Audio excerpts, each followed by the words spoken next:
राधे राधे मेरे प्यारे भाइयों बहनों माताओं व बंधुओं।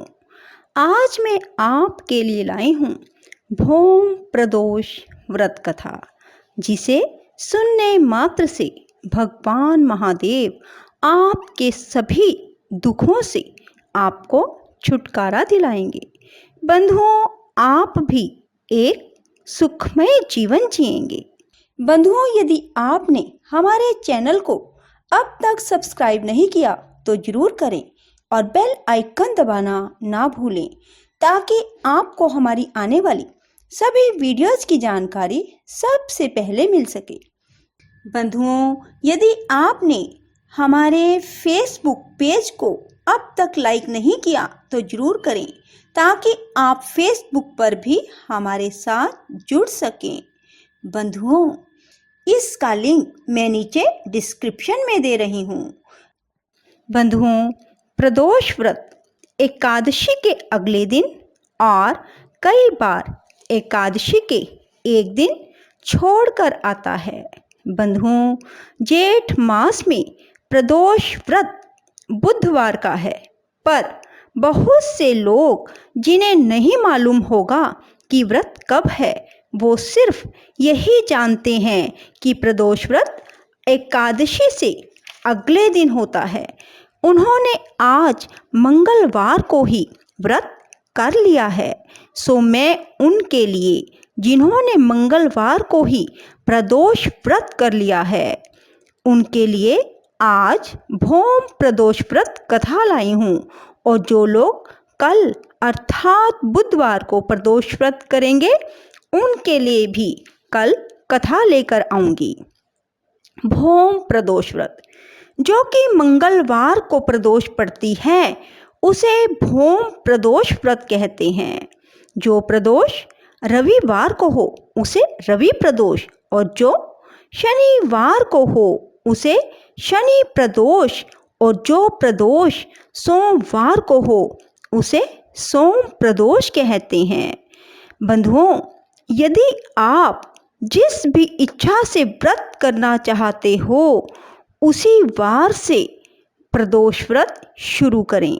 जैसे कि यदि आपको पुत्र प्राप्ति की इच्छा है तो भौम प्रदोष से व्रत शुरू करें, और यदि आप मान सम्मान पाना चाहते हैं तो रवि प्रदोष से व्रत शुरू करें।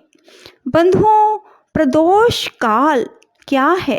प्रदोष काल जब ना दिन हो ना रात हो, अर्थात सूर्य ढलने का समय, और या फिर सूर्य ढलने से 1 घंटा पहले और सूर्य ढलने के 1 घंटे के बाद को प्रदोष काल कहा जाता है।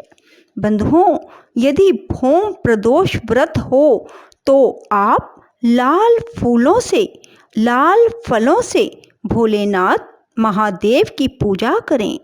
बंधुओं, महादेव को लाल फूल अर्पित करें। लाल फल जैसे कि अनार भगवान शिव को चढ़ाएं। बंधुओं, आप सुबह नहा धोकर जो महादेव की पूजा करते हैं, वो तो आपको उसी प्रकार करनी ही है। सायंकाल प्रदोष काल में फिर से भोलेनाथ का जल से अभिषेक करें। भोलेनाथ को बिल्व पत्र चढ़ाएं। भोलेनाथ को भौम प्रदोष के दिन गुड़ की एक डली खंबनी लपेटकर जरूर चढ़ाएं। बंधुओं, भोलेनाथ के सामने बैठकर उनके आगे 5 बत्ती का दीपक यदि जलाया जाएगा तो आपको सर्व सुखों की प्राप्ति होगी। पूजा अर्चना के बाद, कथा सुनने के बाद भोलेनाथ की कपूर से आरती करें, और फिर कपूर गौरम करुणावतारम संसार सारम भुजगेंद्रहारम सदा बसंतम हृदयारविंदे भवम भवानी सरितम नमामि, ये जरूर कहें। और ऐसा कहकर भगवान को हाथ से आरती दें, उसके बाद खुद आरती लें। बंधुओं, ऐसा करने से आपको मान सम्मान भी मिलता है और यश की प्राप्ति भी होती है। बंधुओं, प्रदोष व्रत करने वालों की दरिद्रता सदा के लिए खत्म हो जाती है। घर में सुख शांति का माहौल बन जाता है।